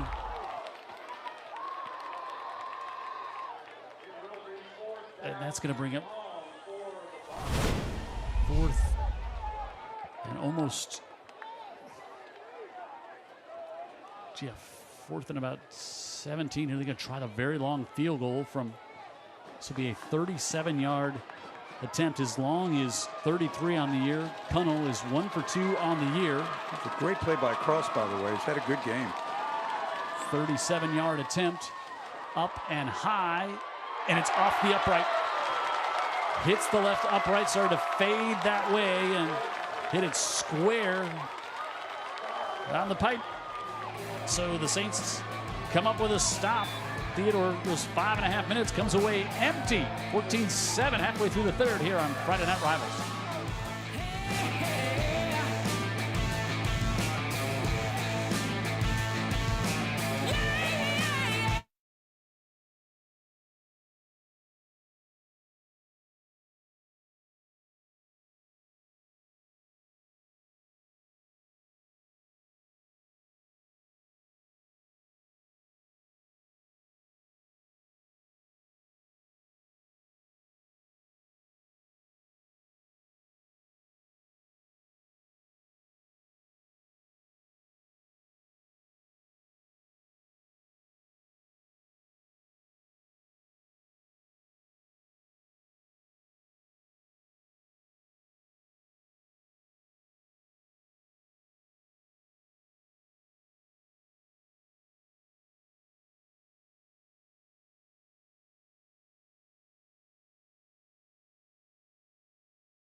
Friday Night Rivals, St. Paul's 14. And because that field goal hit the upright, right? Yep. It's still Theodore 7. Tonight's game brought to you in part by Dean Waite Injury Lawyers. Also McMurphy Orthodontics. They bring you the Smile Cam, by the way. Tonight's game brought to you by Roof Doctors. Got a sick roof? Call them. And AMNS Calvert. Supporters of high school football on UTV 44 and Friday Night Rivals. St. Paul's, their fans, not a lot to smile about it just until the end of that drive when that field goal clanked off the upright. And so our Smile Cam brought to you by McMurphy Orthodontics, Dr. Stedman McMurphy. And there's a Smile Cam or a cheap shot cam. First down give to Anthony Frazier. Frazier up to the 25. He gets 5 on first down. Got some international viewers tonight, Dan Brennan. Oh. James Pittman watching the game in Mexico City. Certainly, I couldn't wait for that news. That was, I mean, our other viewer is not international. He is somewhere resort. We'll talk about that in a little bit. But James Pittman checking in from Mexico City. Didn't we have a Bora Bora? That was the open season. Opening. Chris Haley was in Bora Bora. That was week 1. Not there tonight, but another great location. It's a great run by Frazier. Going to have the Roof Doctors first down up to the 33. He'll pick up 8 on that one. Well, you can't just hang out in Bora Bora forever. You got to come home. Check the mail. Check the mail. Make sure the dog's dog. okay. Yeah. Yeah. So we're inside 5.5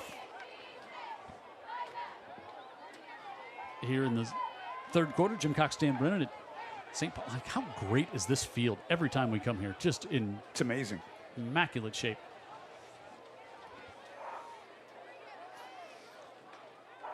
Johnson gives this one off to Frazier, goes lateral, and then lost his footing as he was trying to cut it back. And he's a little slow to get up. He just went out from underneath him as he went to make the cut. Will bring up 2nd and 10 here for the Saints. And we got Johnson in the Wildcat. You got his threat as well. He could do a read option and take off the other way. No problem. Personnel grouping changes up a bit here, and Kenny Johnson stays in at quarterback with Frazier next to him. Play clock ticking down to 5. Late adjustment by the Bobcats, and they go back to Frazier, and he's trying to bounce it to the outside. A face mask, stiff arm, and it's knocked out of bounds at the 40. He'll bring up 3rd down and about 3 here for the Saints. I haven't seen a lot to the outside here tonight. It's been a lot on the inside. Yeah. And this is a bounce too, Jim. This is inside is pretty cluttered up. And Frazier finds the corner, but not the first down. 3rd and short. 3rd and 3 here for the Saints at their own 40. Never trailed in this one. Hard count. Does not get the Bobcats to give up again.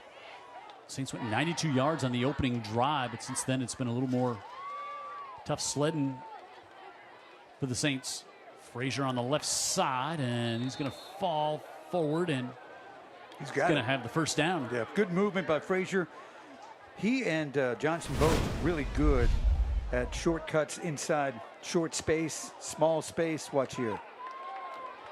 Good for a Roof Doctor's first down. Good awareness, knowing he just had to get a couple there to get a couple more to get that first down. Had a good linebacker miss on his way to the first down.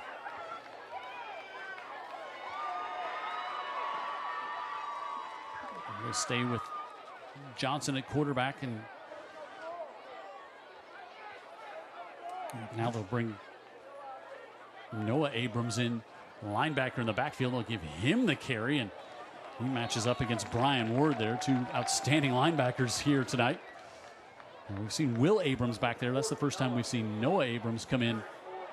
Oh boy, now he's a little banged up. Gingerly hopping off to the near side, and now he's even a little more.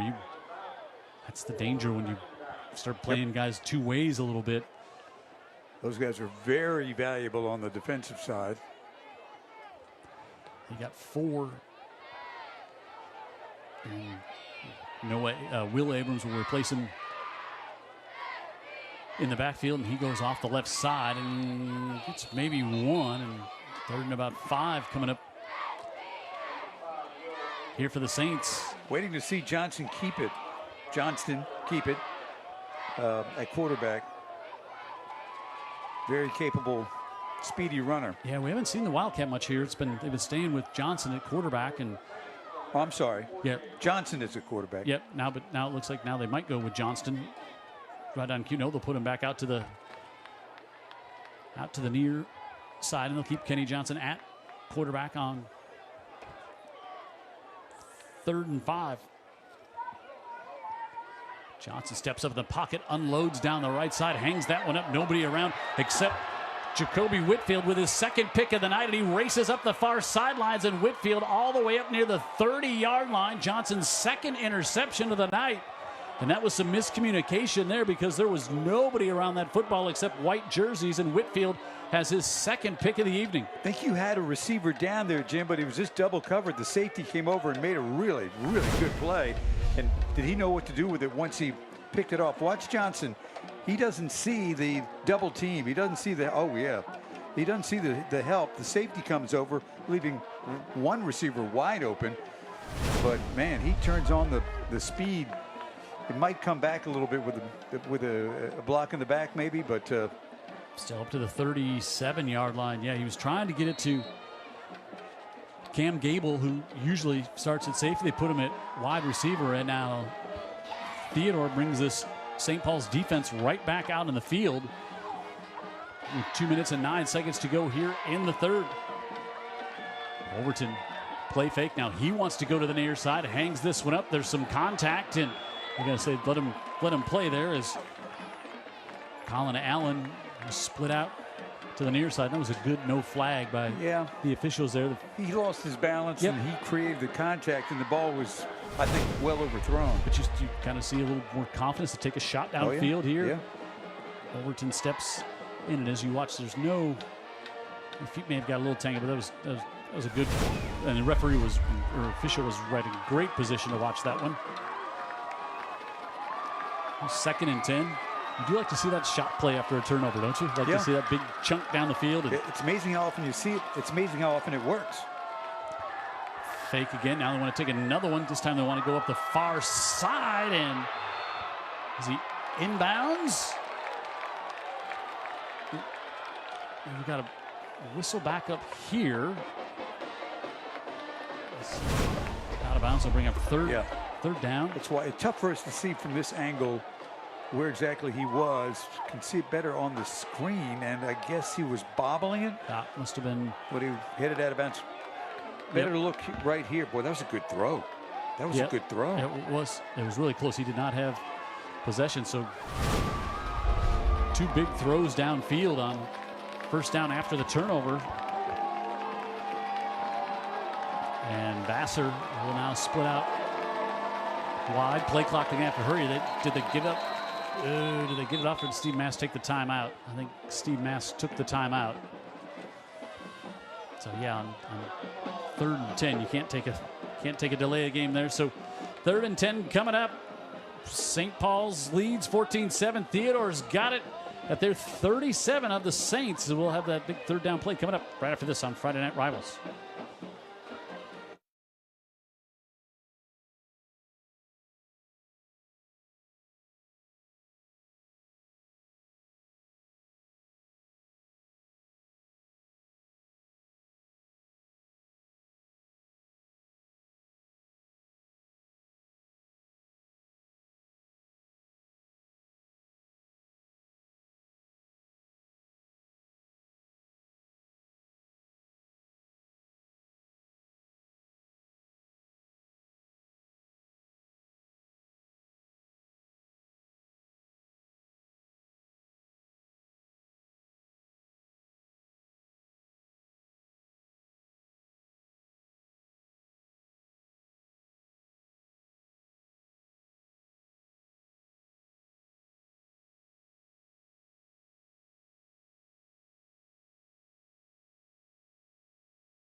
Steve Mask having some fun over on the sideline in the break there, the chain game. Of course, he knows all the folks over here at St. Paul's. We were talking a little inside joke going on over there.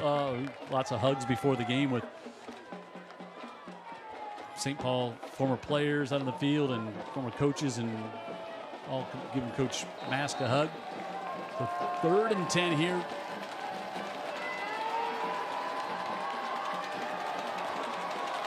Overton from the gun.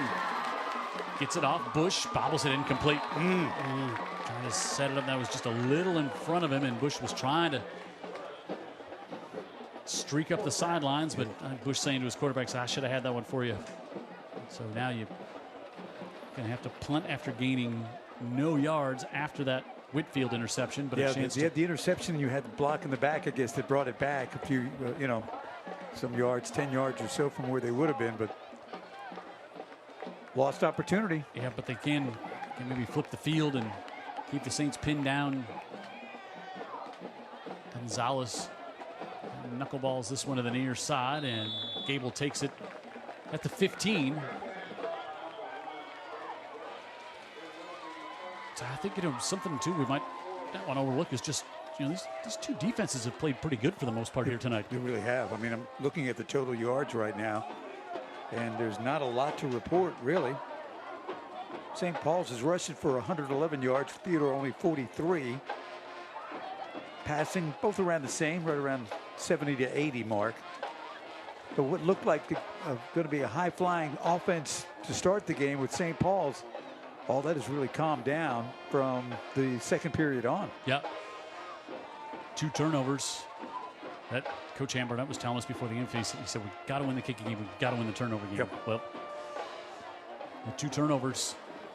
They've been costly. They have. It really zapped some momentum on that second series of the opening quarter. As we are down to 1:33 left here, and now we'll see Johnston in the Wildcat. They bunch everybody together, and Johnston gives that one off, and Frazier to about the 22. Frazier, he looks speedier tonight than he played against UMS Wright. That might have to do with UMS Wright's defense, but he's really hitting the hole after a very decisive runner, but he's also, at the same time, he's kind of patient too. Yep, they'll give him 6 up to the 21, and he'll stay with Johnston. He's just going to let the play clock run down some more, and now Barnett sends the play in, fakes the pitch, and goes on the right side and puts his head down. He's going to get to about the 25. He's going to be about a yard short here on 3rd down as Ward came up to make the stop. No, maybe going to give it to him. Oh, no, it's, oh, they are going to, okay, they are going to give it to him. So okay. Roof Doctor's first down. Yeah, they started at the 15. He's at the 25, so that all adds up. Watch this guy now. He waits for the blocking. So it's a power formation. He gets blocking ahead of him, and he's just such a quick guy. Yeah, bounced off the tackle there, and he's up to about the 28, and the Saints will just let this clock run out here, and we will head to the 4th quarter here. Saints on top. They got a big sack on J.J. Bush, but then Theodore answers right back. Jacob Whitfield comes up with his 2nd interception of the night, but Theodore couldn't capitalize. They had to punt. The Saints will have it open things up in the 4th here on Friday Night Rivals.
Ready to start the 4th here at E.E. Delaney Stadium. Jim Cox, Dan Brennan. Good one here in 6A Region 1. St. Paul's on top of Theodore 14-7. The Saints have it at 2nd and 7. Johnston gives it off to Frazier, and look who comes in to make the sack as we get J.J. Bush coming in now to play some defense. They didn't want to use him much over there, but he shoots the gap for a big loss on 2nd down against Frazier. Yeah, good player's a good player, right? So they're going to give St. Paul's a little of that action. The guy going both ways.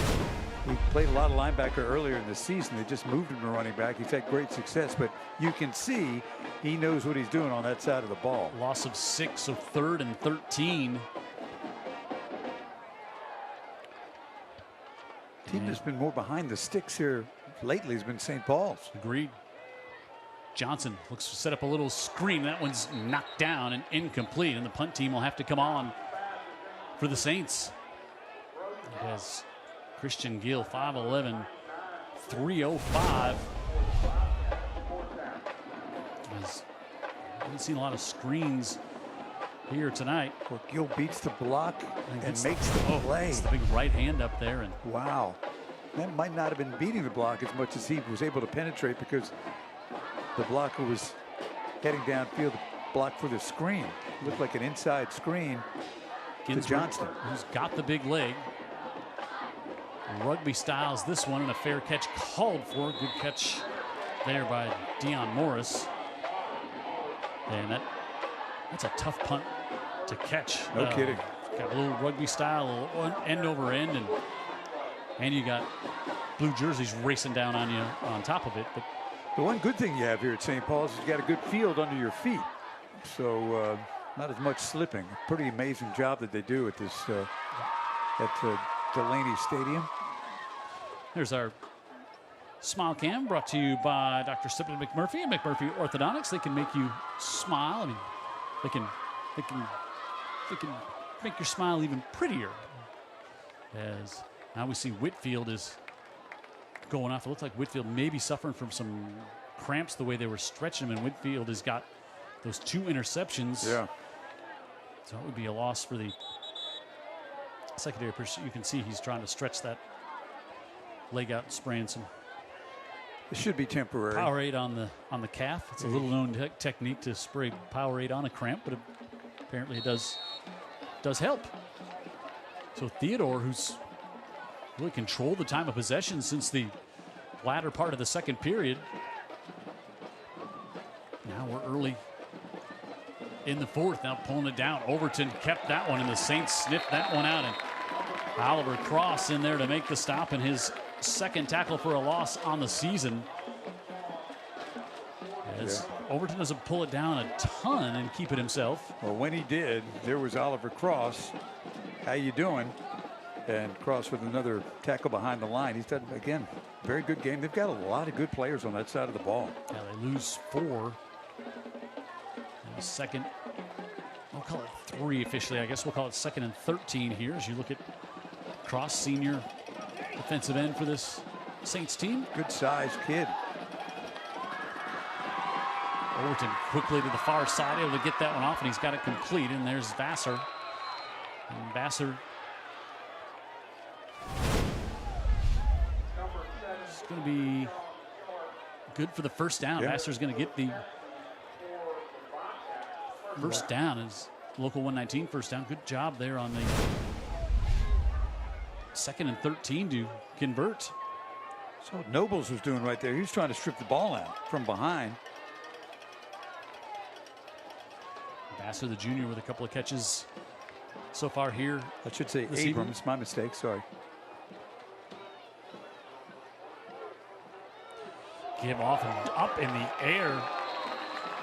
As big penetration by McLeod, the Mobile Optimist Baseball Player of the Year last year. Put a big hit on there of a different variety.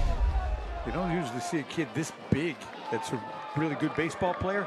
He is unblocked. Well, that was not McLeod in the beginning. That was one of the Abrams again. That was Morris who took that one. He got a yard out of it. That was went for a ride, but it was Noah Abrams who.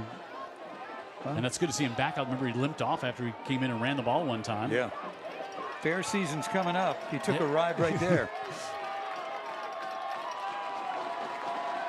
Abrams, leading tackler. Overton throws that one into traffic, and it's picked off by Noah Abrams. First turnover of the night for the Bobcats, and Noah Abrams comes up with his first interception of the year, and that one was thrown in traffic. And watch Overton here, bottom of your screen. Yeah, 3 blue jerseys there. That's just a Tough throw to make, and the linebacker saw that one coming the whole way. Yeah. It's just this one the young quarterback from Theodore would like to have back. Abrams really broke on that ball and made it his. Now the Saints get it back at the 40. Frazier, little stutter step, and he's going to be driven back. You're right, both these teams a lot of times behind the sticks, and he goes down with a cramp. And let's see Frazier trying to stretch it out there. Those running lanes just aren't there, Jim. They were, that first drive, they went 90-some yards in no time. Yeah, 92, and marched it right down the field, and now they lose 5 here on first down. Yeah, we didn't get the sense that St. Paul's was ever going to find themselves behind the sticks early in this game. Offensive line was just doing a great job. And Theodore's beginning to win that fight. Or they have been for a while now. 2nd and 15. This one's Will Abrams. And he'll get some scores. Pass along. Spanish Fort. It's a region win, 44-6 over Murphy. Baker in that 7A Region 1 matchup leads Daphne 24-7. Saraland leads McGill 34-6. McGill just a couple of touchdowns. Williamson trying to stay perfect on the year, 6-2. They lead BC Rain in the 3rd. Wow. Viger in a tussle against Citronelle tonight, 14-6 there. Faith Academy leads Alberta 28-13. Faith looking for their first win of the year. 3rd and 12 here. Johnson hasn't scrambled much tonight, pulls it down and fires it right to the sticks, and he's going to get it complete to his tight end. They thought he stepped out of bounds, but instead Carson Stevens goes all the way up to the 25, but they're going to say he put a knee down. Oh, wow, he put a knee down, but the officials are moving him. Let's watch Carson Stevens here. Sophomore. Yeah, his knee is down short of the first down even. Yep. And look at, they're pointing it out, too. The Theodore coaches are incensed. Wow, that was right in front of the Theodore bench, and it was going to be short of the sticks. It's going to be 4th and very short. But instead, it goes all the way up to the 26. Boy, Mask, right in front of him.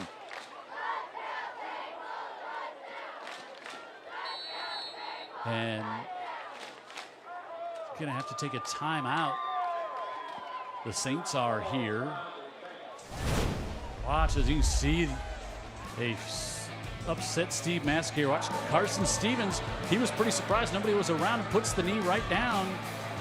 Coach Mask was looking back at the quarterback there, but yeah. And then you could see even Theodore held up defensively. Wow. 7.5 to go. Good one here. 6A Region 1.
So usually the players will tell you what happens on the field. I mean, they usually, just the way you react, you can see what happens. Now watch, so as Stevens gets the catch here, so he gets the catch. He's going to be right at the first down stick. So he's right there at the 49. His knee goes down. More telling is Whitfield. and even number 8, but Whitfield is further downfield, and he just stops. Yeah, Brian Ward, nobody is going at because they're all like, hey, he's down. Right. And players, you can usually, They'll tell you. Yeah, so he picks up. Boy, 25 yards. 23, yeah. And first down from the 26, and a frustrated Christian Gill goes in and fires down Johnston there for another loss on first down. Well, Gill's had a really good second half. He's been showing up. So they lose 4 back to the 30. Which Gill 99 here. Yeah, broke up that screen play on the last drive. He did. A lot of effort from Gill. Big kid showing a lot of heart, a lot of hustle here in the fourth quarter. Back to the 30 now. They're like in Ginsburg field goal range right here. I was just going to inquire about that. Abrams, now he's going to be dropped back outside the 35. Let's see, yeah. So now you're really pushing it back as Gabe Watson comes in there, had penetration by Zy Smith, but Watson drives him back, and now you're at 3rd and 17 if you're the Saints. Saints are stumbling backwards on a key drive here. They got quite the 23 or 5-yard gift of the extra yardage on that throw to the tight end. And now if you're thinking, hey, just maybe not even first, just can we get 10 yards to get back in Ginsburg field position here? From the 35. Johnson, pressure in his face, middle of the field. That one's bounced up, and Johnston holds on to it. But he got just about to the line of scrimmage. Maybe give him 2. And 4th downs. I think they're going to have to punt it, Jim. Yep. So 4th and about 19. Oh, they're going to line up. And try a 50-yarder for Ginsburg. He's got a huge leg.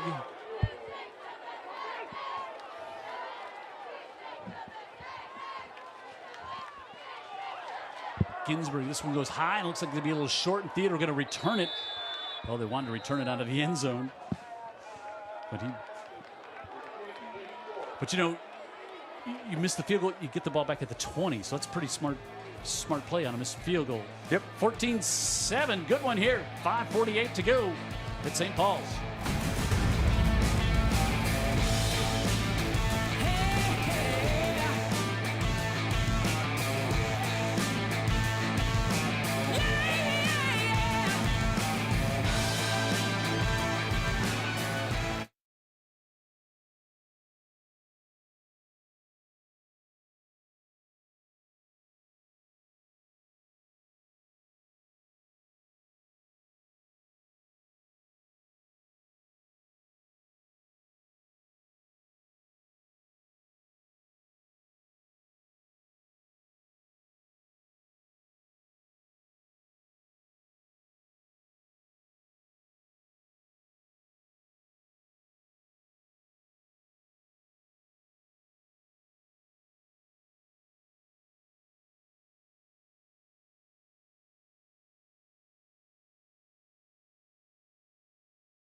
Our Herc Reynolds eye in the sky tonight. Gray Armstrong down there in the south end zone. He saw that 50-yard field goal attempt come up just short. There's Gray giving us a wave. He also had a shot at that Theodore field goal attempt that hit the upright. Yeah. Came right at Gray. Hey, Baker's increased the lead 27-7 in the 4th. Another 7A Region 1 game. Good one down. And Foley 21-14. Mary G leads Foley. That was a 14-7 lead for Foley at one point. We said Spanish Fort beat Murphy. And now from the 20. After the interception on the last possession, Overton going to throw it again. Looks to hang it up, and it's broken up. Wiggum, who has an interception on the night, almost had one earlier tonight and breaks that one up. He's now got 10 pass breakups on the season. It's a guy that's had a lot of action his way and has stepped up and made the plays. Single coverage going against Vassar. And that one again just a little underthrown. You know, I remember him now from the UMS Wright game. Hey, it caught my attention down in the end zone as such a angular cornerback, such a big kid.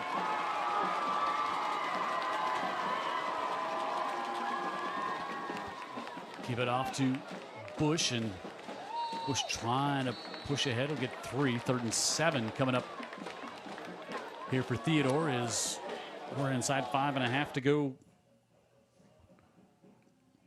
in this one. Something about Bush.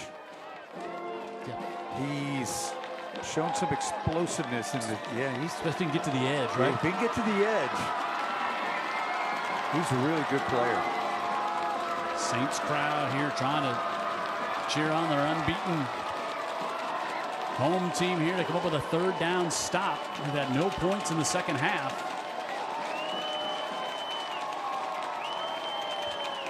High snap, Overton corrals it.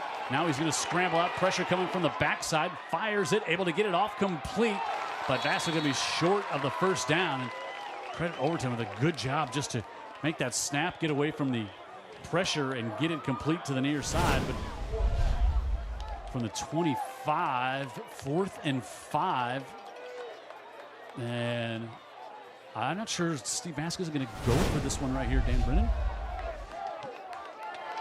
4th and 5. Steve Mask looking on the very secretive piece of paper here. And he might just take a timeout. Yeah, he's going to let it run down and take the timeout here with 4:08 to go. Been a good one. It really has. Again, 14-7. That was their score at the half.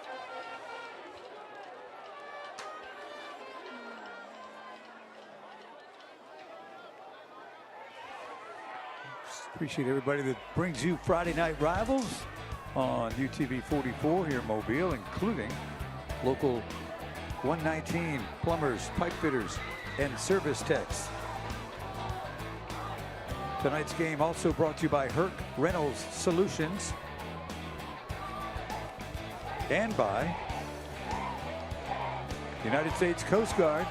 Protect, defend, and save. No one of those guys. My buddy Phil, who I saw before the game. Good chance to meet those guys on a regular, and always appreciate everything they do. Yep, no doubt. Great guys. More 6A Region 1 scores, 34-14. Gulf Shores leading Blunt. I don't want to say this is the ball game, Dan Brown, with 4 minutes to go, but pretty close. Might be. You try to draw them off sides and earn the 1st down that way. I'm sure they would love it. Overton buried back inside the 20. Oliver Cross with another big play, and Overton had no chance on that one. Not only do they stop him, they drive him back to the 16-yard line. What did he do? Kind of a, was it a twist? He just came so loose, so quick, so violent. Oliver Cross. He just beat his man. He just beat his man to the inside and went right at the quarterback. And that is not how Coach Mask envisioned that one going, so they turn it over.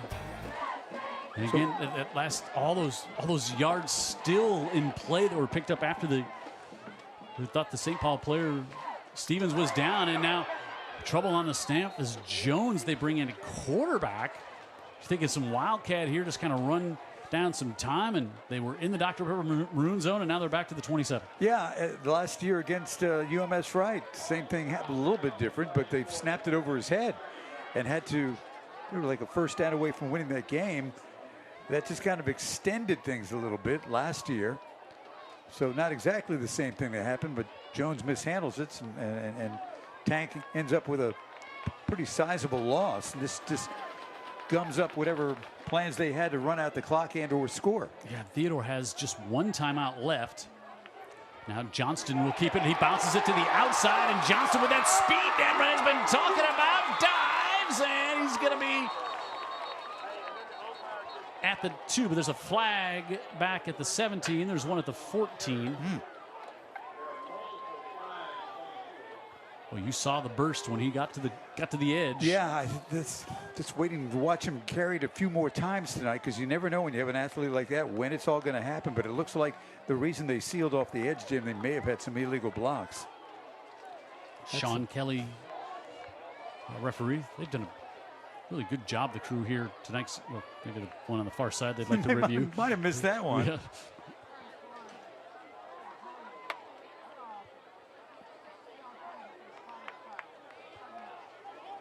Spot foul, so let's see where the ball ends up here. Yeah, it was down around the 14, I think. Let's see.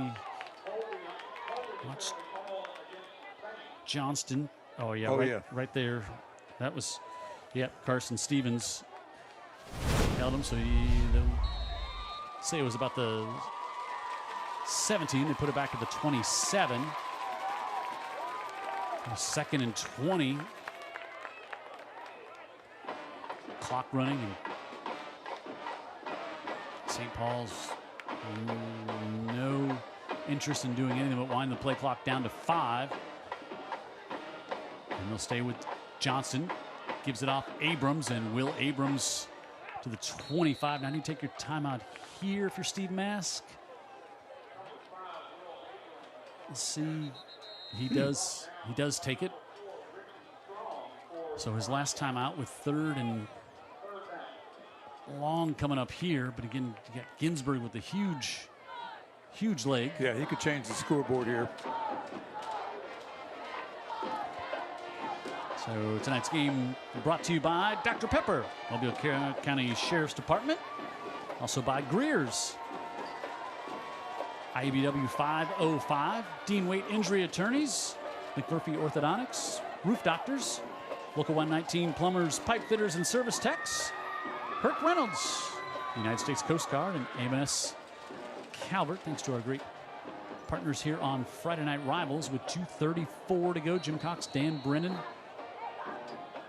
Here, if the Saints could get a first down, they will run the clock out. Here is Theodore out of timeouts. St. Paul's led 14-0. Theodore got a score back right at the end of the second quarter, and that's where we've been.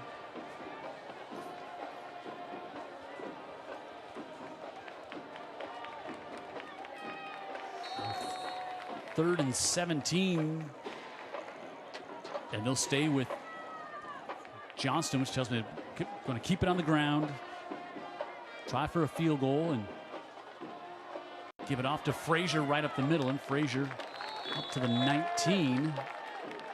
It's also in the middle of the field, Jim. Yep, good point. And so they'll snap this one with about a minute 45 to go. Now maybe the Saints will let this one run all the way down, and they'll take one of their 3 timeouts just to get everything set up so you're not trying to hurry on for your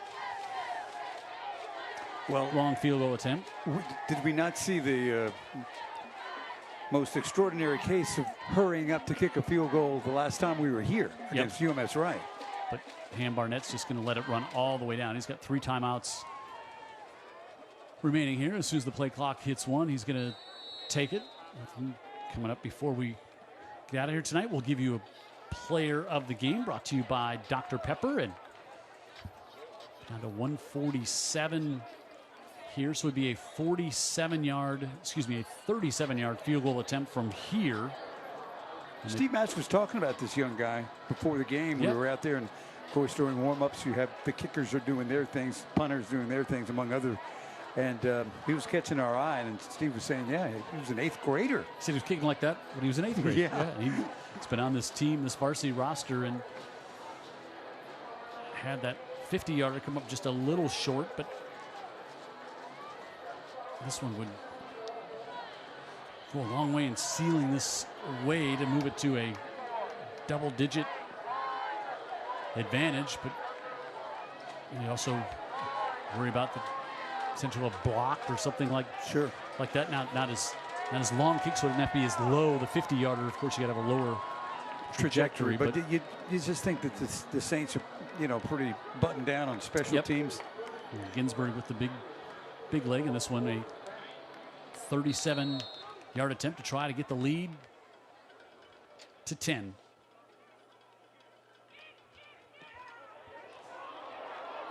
And the kick is pushed just wide to the left, and now Theodore, with 1:40 left, has a chance. They're out of timeout, so it's going to have to be hurry up. Sometimes quarterbacks they work better out of the hurry up, but when you just not a lot of play, going to be quick out, going to try to get to the sidelines. Of course, the Saints going to try to take the sideline away. High school, the clock does stop after a timeout to get the chains moved, but Theodore Ginsburg got all of it. Yeah, he just pushed it to the left. See if the Saints come after him, or obviously the defensive backfield is dropped back. 4 comes out to the near side, and Vassar trying to get free. He's wrapped up, and he's going to get 1, and the play's also going to take a ton of time. He'll move his forward progress up to the 23. Well, good job with the hustle there to make sure that the referee's got the ball so you can save some time right there. Jarrell Thomas with the hustle. Down to 1:15 here, taking a lot of time. Overton with pressure coming, steps up, and now he's going to look to maybe pull it down, dumps it out. He's got some room, and he's got Bush up the far side, and Bush has the first down and steps out of bounds at the 35 after picking up 11. And a local 119 first down. Great awareness there by Overton to get that one away. And by Bush, who understood he needed to get what he could get and then get out of bounds. He did all that. Now he was out there flanked out by the sideline, but watch Bush. Good speed, but he's really heading right toward the sideline to stop that clock. We got it up to the 36 with 59 seconds remaining here. Bold prediction? It's too early for a bold prediction on this drive, right? As we got to. It's too early for me to make one. Cramp. I'm just saying, if Theodore were to score, you play for overtime. I do not think that would be a bold prediction. I don't think taking the chip shot PAT is bold. I think he would go for 2. Krishan Sharp. It's a huge game for Theodore. I mean, really, the playoff hopes they wouldn't be totally dashed here tonight, but it would be really hard to make the playoffs with a loss here tonight. Yeah, Steve Mask acknowledged as much to us before the game, so he knows right now how big this game is. Overton dumps it up the far side, gets it to Bush, and you see they want to keep it in his hands, and Bush up to about the 42. There's a lot to like about Bush, huh? Oh, he's exciting player, really junior. Good player, good size, renowned linebacker, but on offense, he's very useful. Yep, Saints just happy to keep everything in front of him here, but Overton not looking to take a shot downfield. He's just trying to dink and dunk it until you can get that opportunity. The safeties are not way back right now. Overton again goes out to the far side, and Bush will get just a couple, so brings up a 3rd down. Yeah, of course, obviously everything is 4-down territory here. That first play of this drive really took a lot of time off the clock. But you can work the middle of the field because they'll stop the clock in high school, but then you got to hurry and get on the ball. You got to be ready to have that next play call. You don't really want to have to spike it here and lose it down. Right. Saints crowd coming to life. Again, 3rd down. Looking right side. Traffic over there going up and incomplete. As Bush is trying to go up, double coverage there. At some point, you do have to take a shot here. You got to try to get the ball down the field, right? And there's Wickham over there again. That's another pass breakup. Great 3 on the night, 11 on the year. Great play by Wickham. So here's your ball game.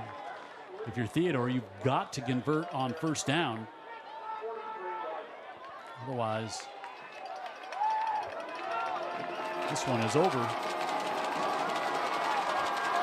Running play not out of the question because then they would stop the clock and they give it off to Bush. And Bush tries to lean forward and he's going to have the first down and they'll stop the clock. 42 seconds left and now Theodore getting on the line. They're saying they want to spike it, but I think they're up there enough time. They might not have to spike it, but they do. 31 seconds. Great play by J.J. Bush because at this point he does not have the first down. Breaks a couple of tackles, including McLeod and Abrams. Yeah, a couple of guys that get you to the ground generally, right? So now it is 31 seconds. You got to start trying to get some chunk yards.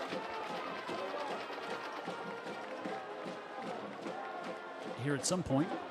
Yeah, they've extended the drive, but they really haven't gotten it, pushed it downfield. This one started at the 20. Same thing, far side, Bush hit. And they'll keep the clock running because his momentum was going backwards on the sideline. And I'm not sure St. Paul's or Theodore realizes the clock is running. He was not going forward when he went out of bounds. Yeah, I mean, it's really running. So now you're going to have to spike it on third down and bring you up to fourth down with 11 seconds left. Well, they converted last time. But you got a conversion, but if you break a tackle and then don't get to the end zone, though, it could be the end of the game. Yep. So I wonder if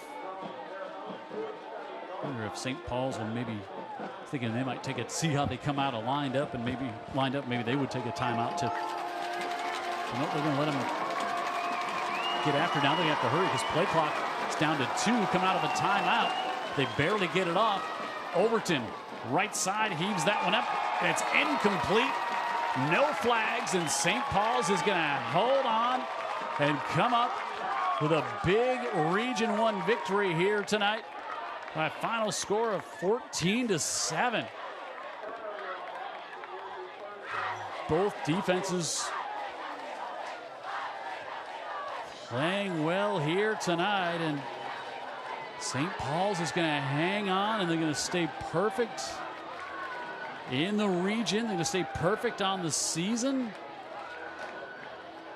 and they are going to knock off their former head coach here in a good one, 14-7. And I don't know if you're Steve Mask, you're disappointed at the loss, but you are not disappointed in the way your team came in here and played tonight against St. Paul's team that is unbeaten.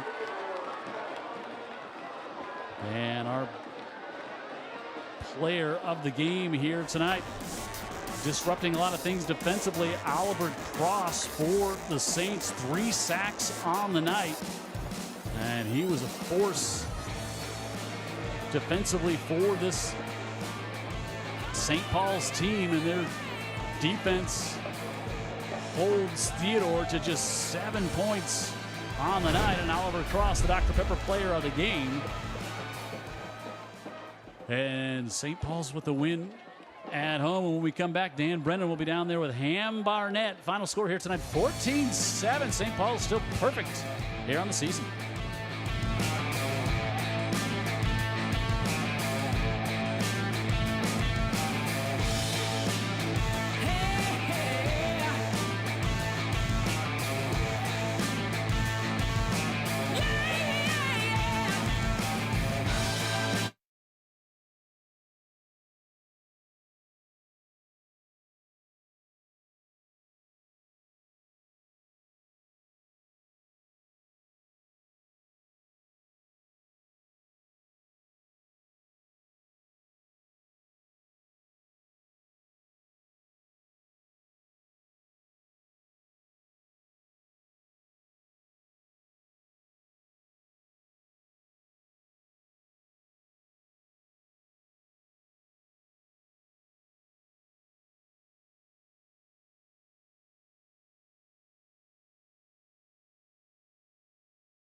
St. Paul's gets the victory here tonight, 14-7. They come up with a defensive stop to close things out and get the win over their former head coach, Steve Mask from Theodore, and Ham Barnett and the Saints 4-0 and now 3-0 in the region. And down to the field with Dan Brennan we go.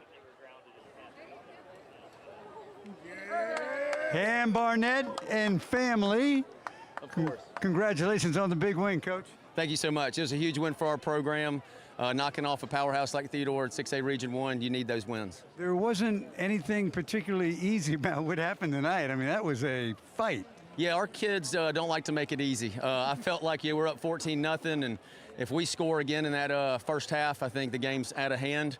They had the momentum going into halftime, and our kids continue to bow up and play hard for each other. I've been around both you and these kids, so I don't know which group makes it harder on you.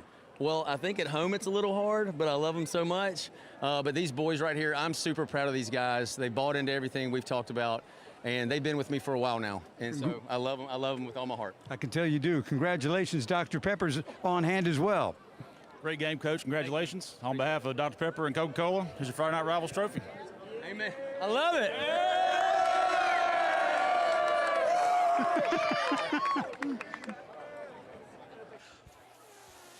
Final score 14-7. Saints get the victory here tonight. Still unbeaten on the season, still unbeaten in the region, and take a big step in trying to knock Theodore out of any potential playoff chase later on in the season. Long way to go, but this game had playoff implications. But a big win here on the home field at E.E. Delaney Stadium for the Saints, and they get the win 14-7. Thanks to our great Friday Night Rivals crew here tonight. My partner Dan Brennan saying so long from St. Paul's. It was 14-7 at the half, and that's the way it stays. The Saints stay perfect on the air. Tough fought win over the Theodore Bobcats.